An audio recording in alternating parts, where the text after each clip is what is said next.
And then the last session, we took one of those use cases and we broke it down into a specific workflow, prompt, process, and how we go through and move through that process. I want to say um, session three needs to also be taken now, a month later, in the eyes of agentic workflow as well.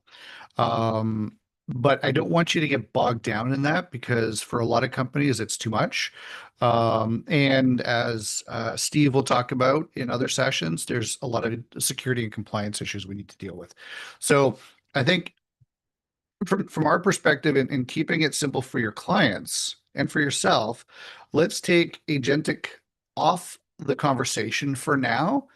I'm not saying that don't use it. What I'm saying is that it adds a layer of complexity specifically around governance, compliance, data security, and privacy that I think is it's much too advanced for a lot of professional IT folks that we're working with. Okay, and so today we're now lead into the system architecture, the implementation. And one of the key comments is a prompt is not a solution. A workflow is not a system. A system is what runs when you're not there. And that, from a leader perspective, from a management, and also from a facilitator, that's the process that we want to create is a system that's running when we can go away. So I took the first family vacation down south since Katie and I have been together, so 11 years. And my first time that I've been down south in I think 13 years. And while I was down, a lot of things happened, but I was not in a position from a systems perspective to be able to make things happen. Made those changes, working through contracts right now with two clients, and there's this big mad rush because their systems aren't in place to be able to approve, assign, and go through that whole process before they go on vacation as well. So a lot of these things we need to be able to look at how do we systematize them. And that's going to be some of the functions today we're going to talk about. So we're going to spend some time on this slide a little bit. So the AI maturity, there's a bunch of different versions of this. There's 4 levels, there's 5 levels, there's 7 levels, there's 2 levels. Um, and if we were speaking this time last year, most people would be at level 1, maybe level 2. Now we're starting to get into level 3, and our role as we've been working through these sessions is to play and to get people up to level 3. Okay. And that's now where they're using AI, but it's still reactionary. It's still, um, they're using it as a reactive process. If this happens, then I do that. Level 4 is now where we start moving into that process of running without human um, setup, triggering, that kind of thing. And that's the difference. So right now, I've got a Mac Mini. I was one of those people that went down that route. And so what's the difference?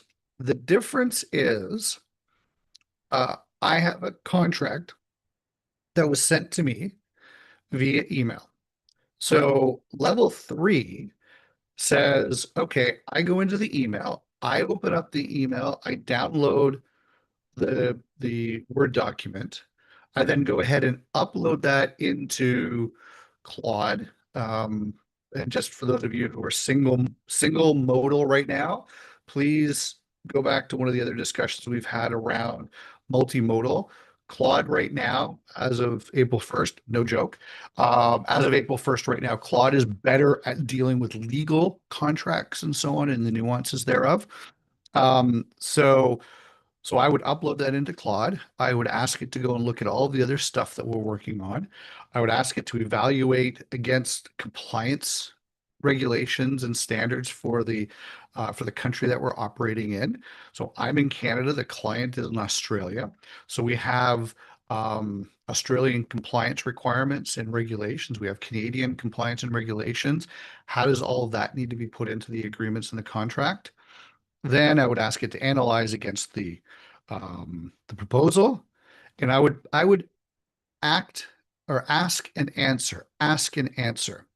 What's actually happening now, and I point to this screen because that's normally where I have the Mac environment on the screen. That's right there. Is the email came in. I got a notification on Telegram that it's being analyzed, and so I have workflows that are automated to analyze the contract, analyze it against everything that I just said.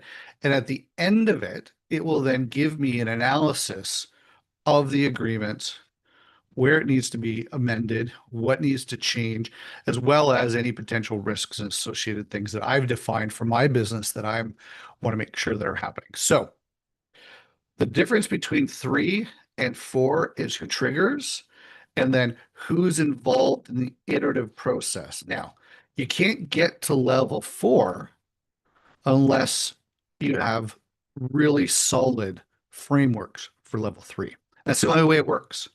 So if I tried to go and automate this whole process without clearly defining the human mandate, the human flow, that process, I wouldn't be able to trust what's going on right now. So for the last 6 months, I've been actually operating at level 3, 6 months. So I manually ask and answer, and go through that iterative process. And it takes time. AI is going to chunk for 10 minutes on a 20-page agreement. Okay, cool. So then I go and do something else and I come back and I wait. So there's that process. It is now clearly defined. And I, as the human, I, as the consultant to this process, I, as the CEO of my company, I'm comfortable with what's going on. Now I automate that. So I want to open this up real quick. Who else is, and if you could come up with an example, are you at level 2 where you've got a prompt library, or have you moved into level 3?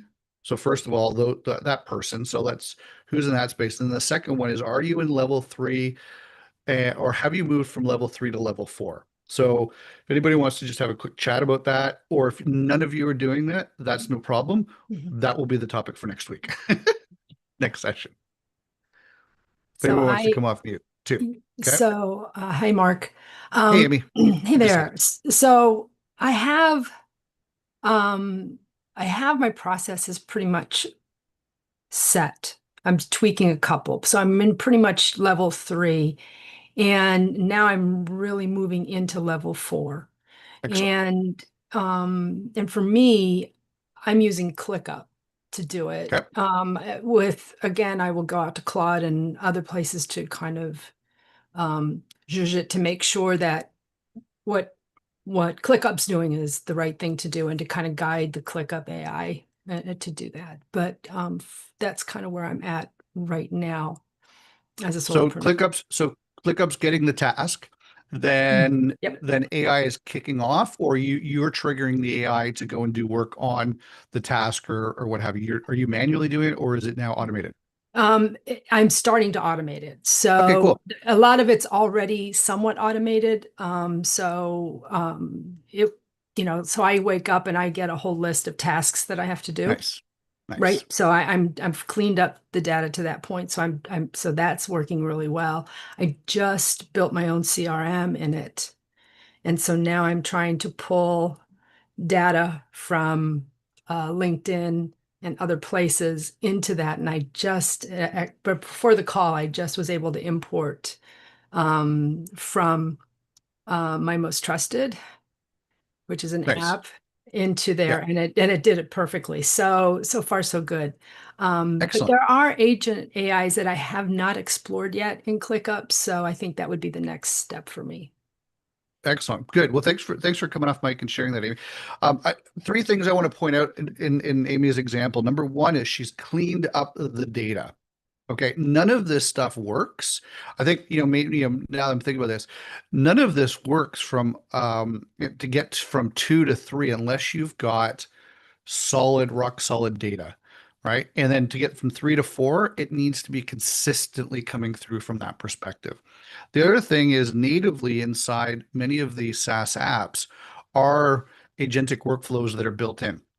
And what they've done is they've taken a lot of their, I'll call it semi-automated trigger-based, if this, then that type stuff, and interjected a little bit of AI. So I also use ClickUp, and so that's actually what's happening is they're using a little bit of, some fancy prompting to make it look like it's AI for the untrained.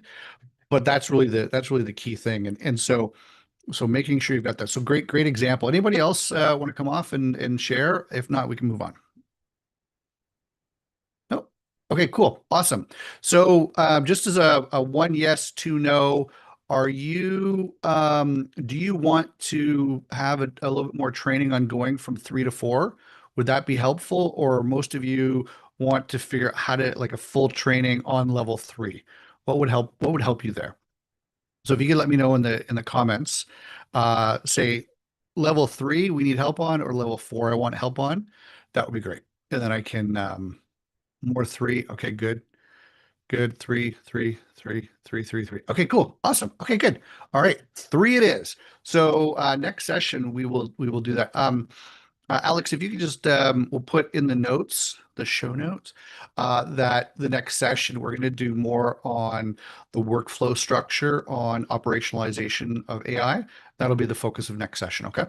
Got Thank it. you so much, Alex. You're awesome. All You're right. on. Okay. So great. Now, something to consider right now is you're all in the chief AI officer world, and you are, and candidly, and thank you for being honest and sharing. I appreciate that. You are in the level 3 workflow build out. Think about the clients that you're working with. They're still at level 1. And level 5, holy hell, is a complete, like, how does that even happen? So we need to really understand that, you know, we want to, the CAIO mandate is to really be generating and building out and governing at the level 5. And unfortunately, a lot of people are still sitting at level 1, and you can't go from level 1 to level 5 overnight. It is a iterative process. It takes months to get there. And as fast as AI is sprinting the marathon, it's sprinting every step of that marathon. Um, our clients, we need to recognize that the speed of AI and the adoption of AI is not the tools and the tech, it's the operational flow within inside the company. And this is why change management becomes such an important tool within the arsenal to be able to go and do that. Okay. And then the other part of it is the progression is not linear. You know, sometimes you can go from 2 to 4. You can, I feel like I'm in that Friends episode, 1, 2, 2, 3, but you can go from level 1 to level 3 potentially. So you can help clients leapfrog some of these. Okay. So that's kind of one of the key things. Before we move on, any final comments here? No? Okay, cool. All right. So let's look at the operational stack. We've spoken about this in a bunch of different ways, but I think it's important that we kind of look at it because what we're now doing is we're taking that workflow that we created last session and we're going to do again next session. And we need to strip away all the conversation of AI and let's look at what we're trying to do. So I mentioned that Claude is a better tool for legal review. Opus is Opus from Claude. Opus 4.6 is a better tool from organizing complicated ideas. Um, Whereas ChatGPT is a much broader. So if I'm trying to do broad context, I'm going to use ChatGPT. If I'm trying to do better nuanced communication, I'm going to use Claude, or I'm going to look to Gemini for other tools. So understanding what AI is as the core engine. Now, we need to then understand what RAG is, and basically, it's taking all of your data. And I apologize, I forget the acronym. If anybody knows it, if you could drop it in chat, my mind just escaped me. But what it is, and we need to understand operationally how a RAG works. Let's look at it in the context of an internal legal team or an HR team. Or a compliance team or government regulatory side of things. If you take mountains of documents, Let's look at a legal practice as an example.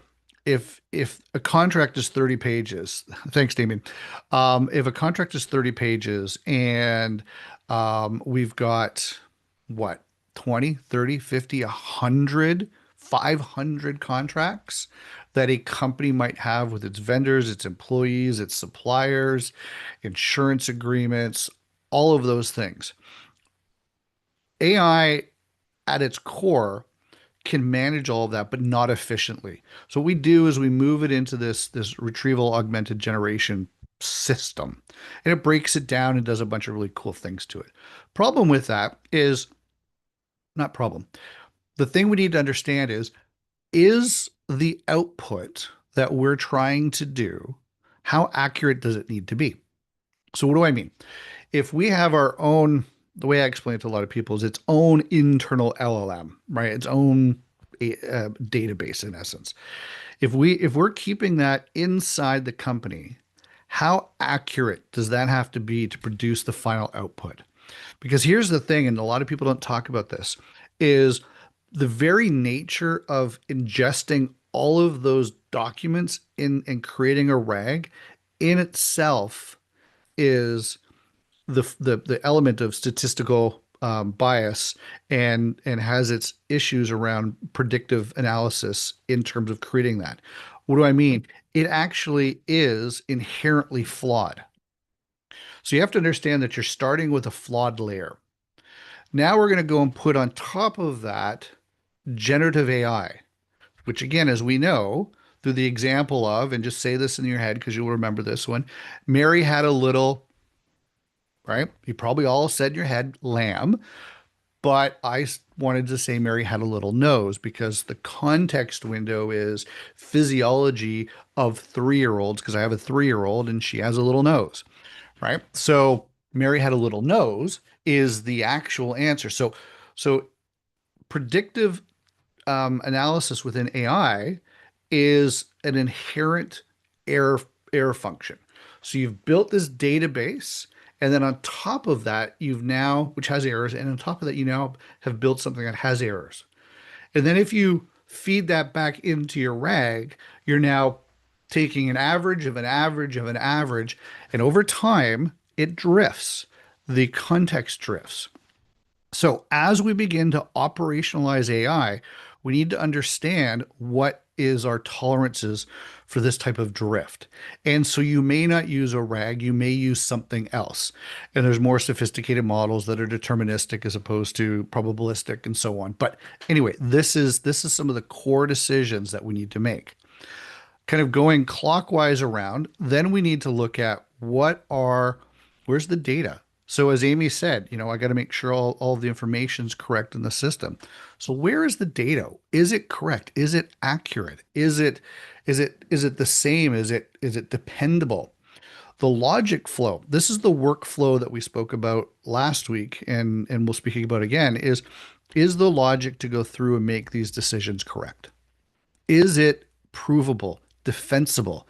As we move up in the size of the companies we work with, and as global regulations begin to play out, we have to make sure that the logic is not only clear for the company, but we can also defend it in the situation of regulatory compliance requirements, audit controls, and so on. For example, as I mentioned earlier, I'm working with an Australian company. So a Canadian working with an Australian company.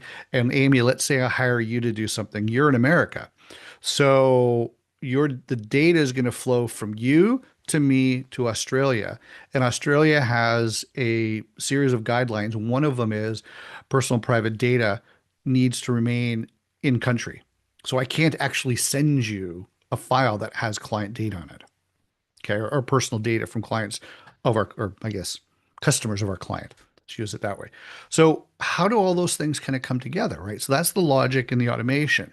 And we have to do it in such a way that we have, and I'm recommending that we have the opportunity to think about the observability and the audit trails. How were decisions made? Why were they made?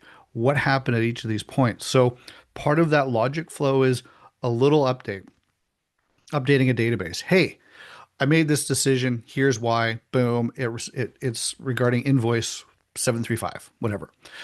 Okay. And then what are those triggers? So again, using Amy's example, she has triggers that are happening inside her business. I have triggers that are happening inside of my business. Email comes with contract, download it, put it in this folder, then go and run all this analysis on it. Okay. Those are the kind of things. And then the output. So I'm finding right now some of my AI is sending me tons of markdown files. And it took me a while to figure it out. And I went and said, okay, I need to get an agent to go and analyze what the hell's going on because I couldn't figure it out. And what happens is I have conflicting logic rules. The logic rules are keep costs as low as possible and give me Microsoft Word files to review for human readable content. And because I stacked keep costs low as my number one priority, and then later on I said, and oh, by the way, give me output for Word documents, it kept on giving me markdown files. And so I had to say, whenever you are giving me an output for me as a human to read, I need it in Word file, not markdown. Okay. So it's those little nuances. How does the human actually stay in the loop if the outputs of the process that we're developing are not designed for human readable because they're designed for minimizing total expenditure? So those are the kind of things that we need to look at, right? And then also within there, what's the review cycle? How do we go back in and how do we review that automated process? And in a human-centric environment, what's the escalation process? How do I, as a frontline worker sitting at my desk doing my thing, how do I inform whoever created this workflow, IT, AI ops team, whoever that is, consultant third party? How do I tell them that it's wrong or it's making these mistakes? So what's the feedback loop? And so when we look at an operational stack from that perspective, and we go back to these and we go back to these workflows, this is why I said we need to make sure that level number 3 is rock solid, right? And then we can go up to these automated levels. Does it make sense? Anybody confused what I'm talking about or would like further clarity? Possibly break out something here? No. Okay, cool. All right, you're all saving your talk time for when we bust out into to the breakout sessions. That's cool. I got it.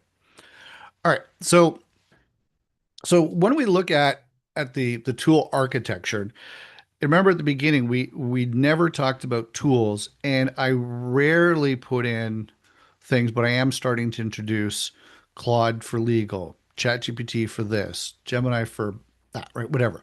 So what we need to look at is these key sections. When we build out a workflow, we may not need any of this. We may need all of this. Okay. But I'm going to start at the bottom and work up. Okay. Governance. What is required from a governance perspective? This is the number one thing we need to do. Okay. And I was talking governance a year and a half ago, and people thought I was nuts. What does a small business need to deal with governance? Now, fast forward a year and a half, and I'm not saying I'm right, but I'm saying I don't know why we're going to need it, but we're going to need it. Now we're in the world of agentic AI, and it's running off doing stuff, and I don't know what the hell it's doing. So I need to insert a logging process into my workflows. I need to make sure that in multi-step, multi-process, I have an approval event. So before it goes off and blows a bunch of tokens or sends and notifies a bunch of people, I need to have an approval process to validate the work that's being done before I hand it off to the next person. And that approval process forces human in the loop. It forces that human to do the reviewing process, okay? Which then circles back and does the logging of that. On April 1st at 1:33 p.m. Eastern Standard Time, Mark approved this action. Perfect. Good. And now I'm stating for the record that I have read and reviewed and handing that off to Amy or Julie. Okay. That's the process that happens here. Then we got to figure out how do we process documents, right? What's one of the biggest areas for this type of stuff is somebody's job is so exciting. They when they were asked, what do you want to be, Billy or Mary, when you grow up? They did not want to be a data processing clerk. They did not sign up to actually receive emails of PDF files and then go over to another system and type them in, right? So how can we do that? How can we create that process? And we need to validate those processes. So we have OCR, for those of you who don't know, optical character recognition, taking a PDF, reading it, putting it into a Word doc. Again, human in the loop needs to approve that to make sure it's correct. Then we can do data extraction from information. We can parse out long strings of data and then put them into different columns. And we have to make sure that that happens all the time. And if there's an error or it can't do it, don't assume, kick it back for human review, learn it, and then grow. Then we need to look at where we're storing all of this data, right? Is it just a flat file? Is it a Google Sheet? Is it a database somewhere? Any of those kind of things. Where does all that stuff live? And again, now let's look at compliance.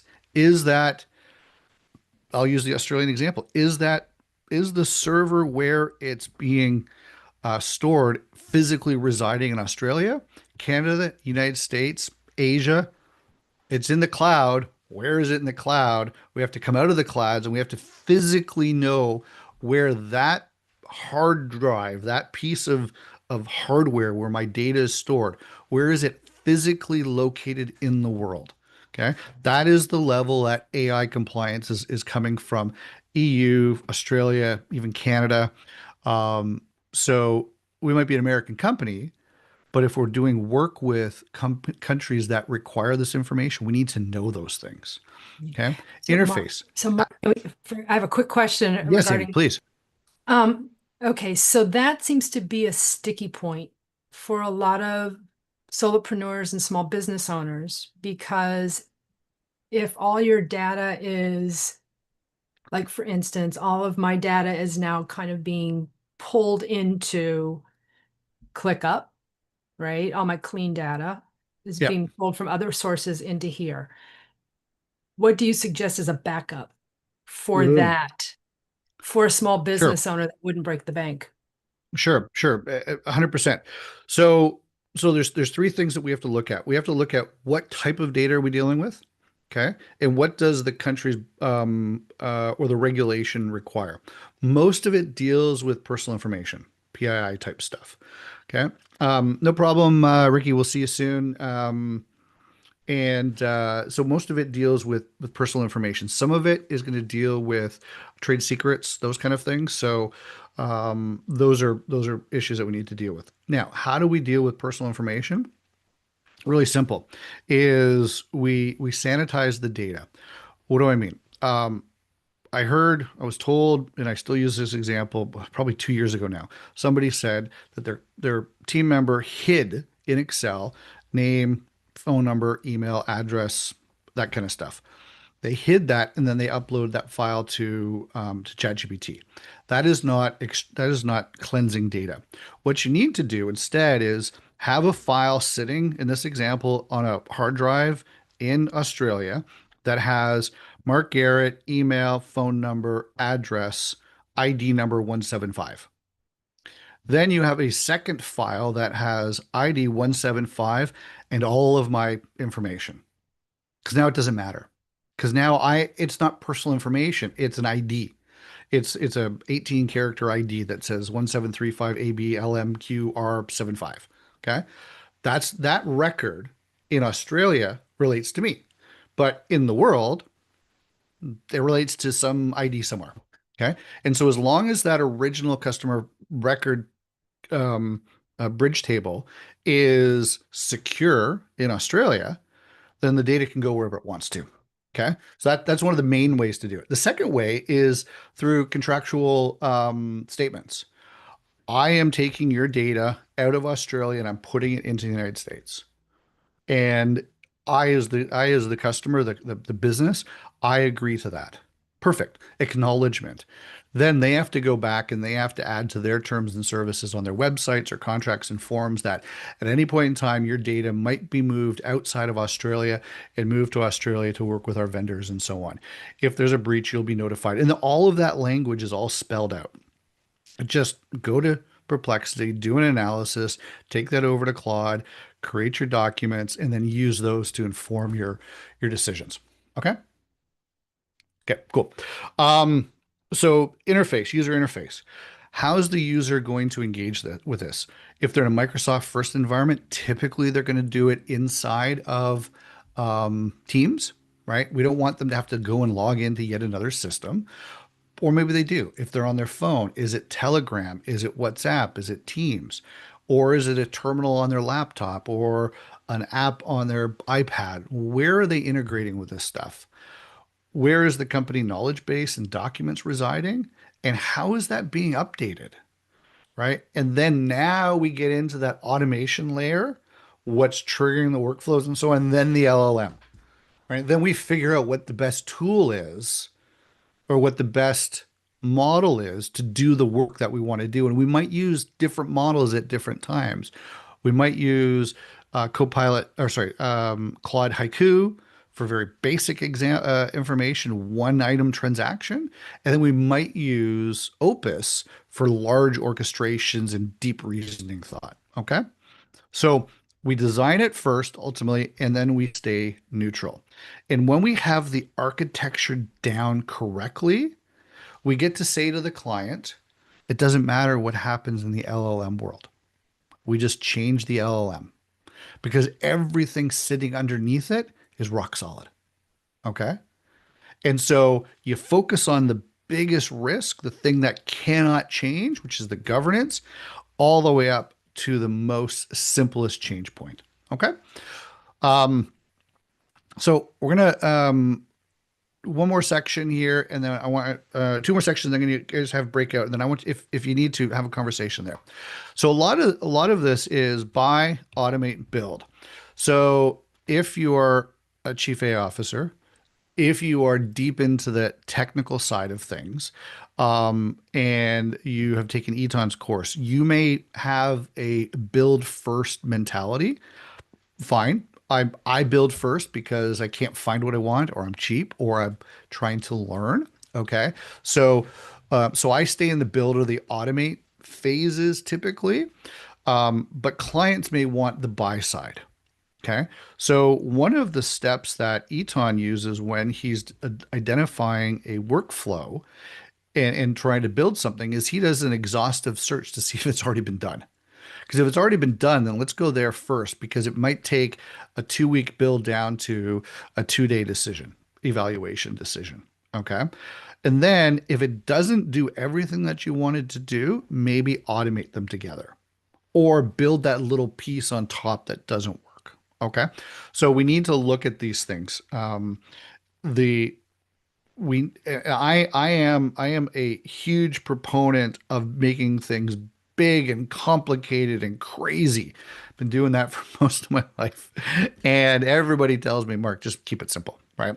So most times it might be just simple just to go buy something and work with what you've got. Again, if somebody's been the analogy I always use, if somebody's only ever walked to the grocery store, driving to the grocery store is a massive improvement. Who cares what vehicle you use to get there? Okay.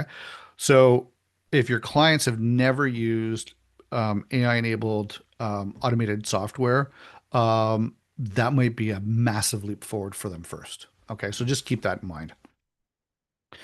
All right. Now, when we go and look at this, again, this is, I want to circle back because I talked about a bunch of things. So phase one, manual with AI assistant. Ask, answer, back and forth, semi-automatic. AI handles some of the tasks, but I manage all of the exceptions. You and I do all of those things. Then we move into the fully automated in the top right. And finally, we start doing the heavy integration. This is a 12 to 18 month cycle. Okay. This is not a 2 month type thing. Let's get it in and out.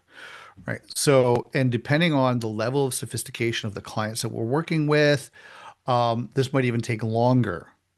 And again, we all are excited and passionate about the speed at which we operate, and we've got to get everything because we're so overwhelmed by it.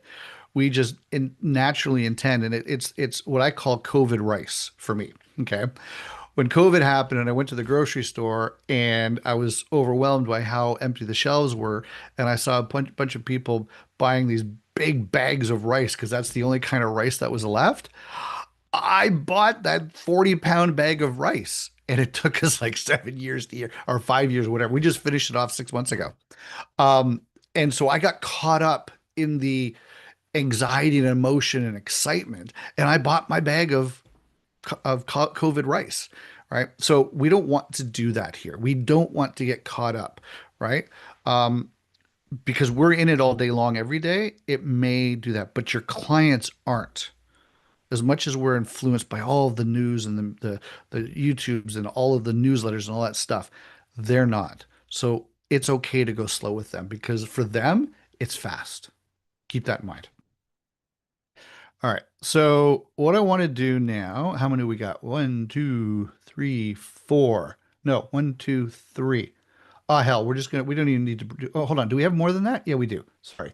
One, one, two, three, four, five. Five. Okay. Um, Alex, can you put me in one of the Um, rooms and let's yeah, do there's two of six. three There's six. for 8 There's minutes? yes, and there's six of us.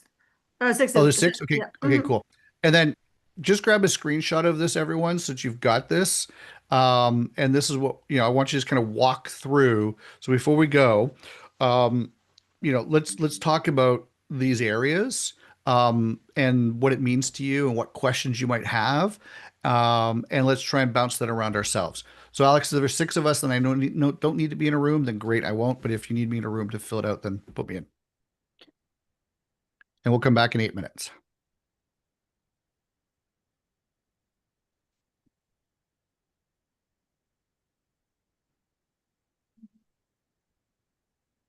Okay, excellent. Okay, everybody. 3 and 3. Here we And go. I took a screenshot, so. Good. Thanks. Mm-hmm.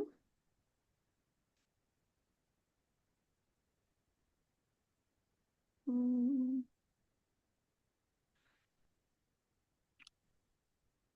All right. okay, and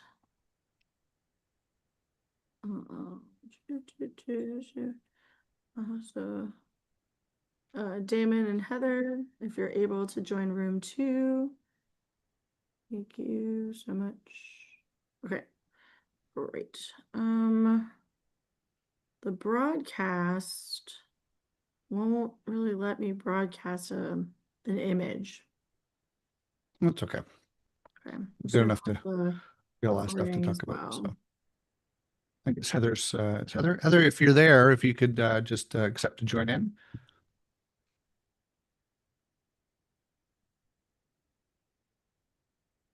Mhm.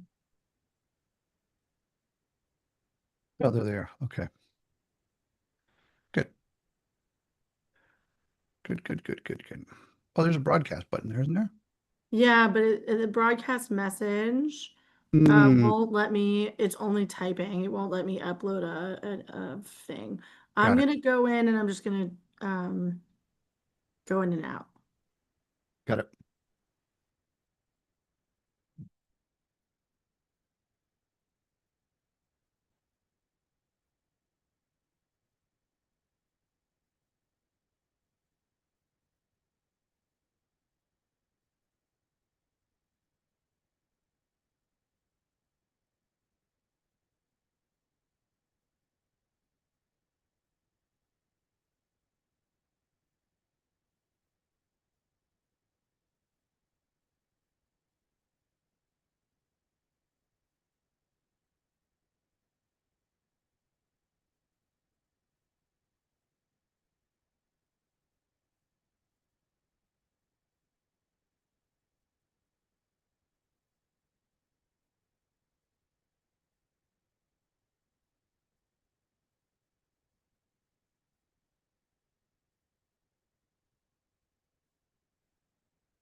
Hi, I was able to drop the screenshot I took of your screen into the chat.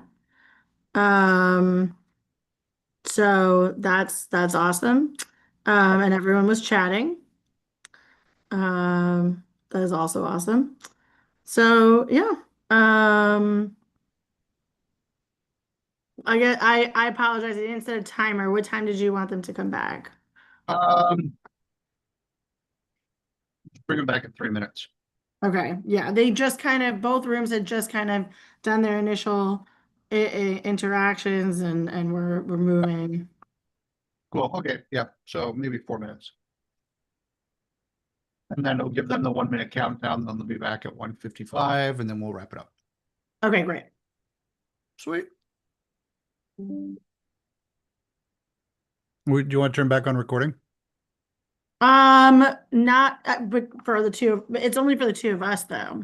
Oh, yeah, yeah, yeah. Okay. No, we Yeah, don't want that then. so I don't, and that recording is the Zoom recording, which I use the Fathom recording. I just use Zoom as a backup. Got it. So, and Sweet. I have the Fathom pause because it's just us chatting. Yeah, yeah, yeah. No, that's perfect. Sweet. So you said you were commuting from Chicago back and forth from Illinois? No, from O'Fallon, Illinois, which is much more Hmm. south. So it's only about half an hour from Got it. St. Louis. Got it. Got it. Got it. Um, I used to I did a co-op in Chicago. And oh, so cool. back in the day, so I used to drive from Detroit to Chicago through Gary, Indiana on Hmm. that elevated expressway thing. Oh, wow. And man, you had to drive with the windows closed, the air conditioning on because the smell, oh, it was Oh, just really? awful. Oh my God, yeah. Yeah, I remember that trip. It was like an hour, 45 minutes around that one corner where all the processing was going on. You just had to shut Oh, it wow. down. It's like, oh, yeah. Gary, Indiana, the armpit of the Great Lakes. It was nasty. So That's what we why'd you end call up New moving? Jersey. Huh? Why'd you end up moving? Um, St. Louis. I mean, I'm much more of a city girl anyway. St. No, Louis. why? Why did you Well, move? yeah, because I'm much more of a city girl. I was Oh, only staying sorry. in O'Fallon because I was temporarily staying there with a friend in his house, but it was always meant to be temporary, and I wasn't sure what my next move was going to be. And then I fell in love with St. Louis and decided I wanted to give it a try here. Sweet. Yeah, it's terrific. Where are you now? I forget. I'm just outside of Toronto. Right. Yes, yes, yes. Yeah, Yeah, Toronto. it's a it's a city, it's a best kept secret city for sure. I'm from New York and Oh, wow. Okay. I'm loving it. Yeah, yeah, yeah. I'm a native New Yorker. Got Um, it. but I have discovered just like how much I really enjoy it. So we'll see. We'll see. All But right, I'm let's very give them much, their 1 minute notice and bring them back. yep, I Sweet. can. So, what part of New York? I grew up in Westchester, which is right north of the Bronx. It's the direct suburb of the Bronx. And then Yep. I officially moved to New York in 2011, but I've been So hanging New out there my York, New whole York, life. like New Yeah, York, New I York, was in right? Brooklyn and then I was in Queens. And I Okay. was there for 11 years and then I left last year. Oh, okay. Yeah, Cool. yeah, Cool, cool, cool. yeah. Welcome back, everybody. Hello, hello. Almost everybody. Almost. Who are we waiting on? Heather. Damon and I'm nope, here. nope. Damon is here, and we're waiting for Heather, Amin, Amy, and Terrence, and they're out coming right now. Perfect. Excellent. Welcome back, everyone. Fantastic. Thanks for the breakout. Let me know, just let us know how you like the breakouts. If you could just drop in chat, love them, hate them, what your thoughts are on breakouts, and then we're just doing a quick survey on that one. So did anything pop up for anybody that wants to share? Any big ideas come up? I'll start us off. I talked with Heather and Julie, and they were saying that they're fairly early in their AI journey. And so they're trying to explore what AI could even mean for their organizations. So we spend a lot of time from a system architecture perspective, just giving an example on what even the first couple of steps could be, right? Sweet. We gave the example of making sure you find a repeatable process, something that's recurring, that has some finite steps to it. Yep. And then we use the example of a weekly status report, such that Yeah. there's a finite end on Friday. If you wanted to kick off at 7 a.m. before you get to work, you will have needed to have fed it some inputs throughout the week. And we just generally talk through what that example could look like as a possible system.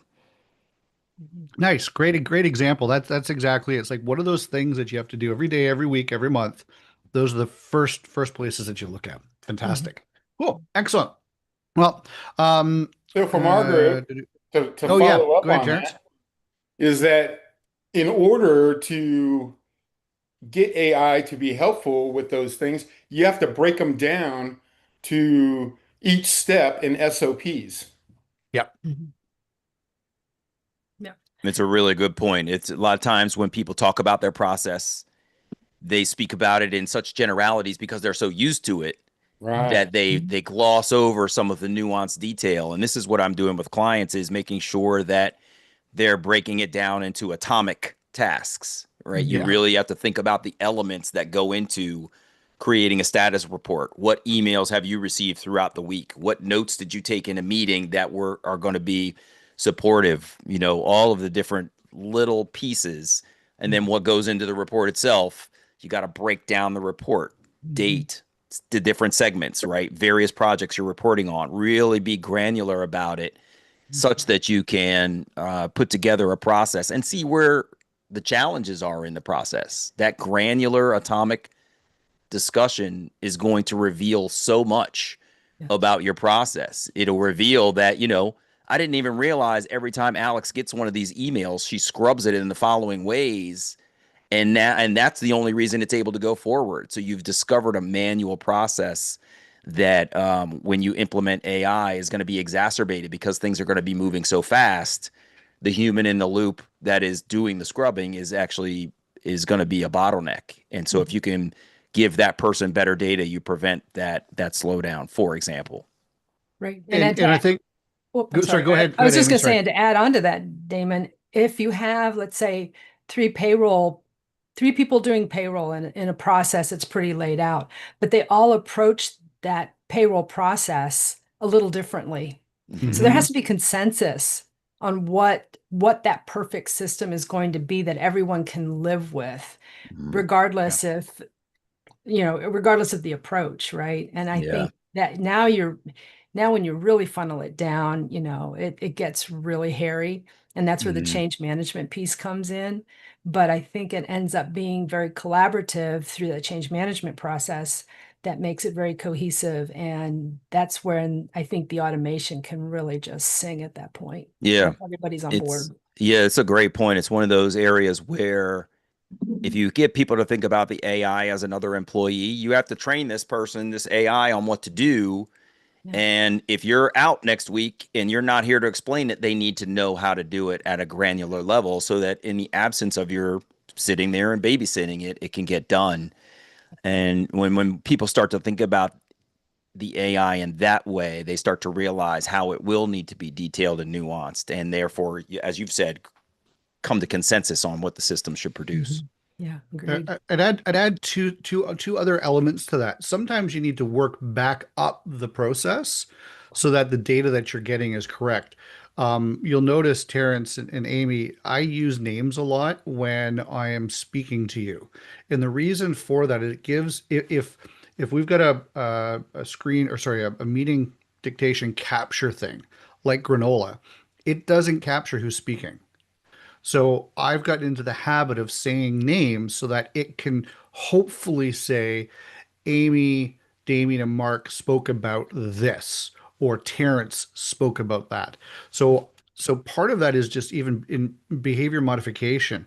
And then to the change management point, somebody had said to me the other day, client that we're going through leadership alignment conversations on, and the discussion was around, I'm not going to tell my truck driver who's been driving trucks for 25 years that we're going to give him an AI enabled tablet and we're going to give him a brand new truck that's fully AI decked out and all that stuff. What we're going to do, yep, Julia, thanks, good to see you. What we're going to do is we're going to give him a truck that makes his job easier, and we're going to help him do some of his data entry quicker.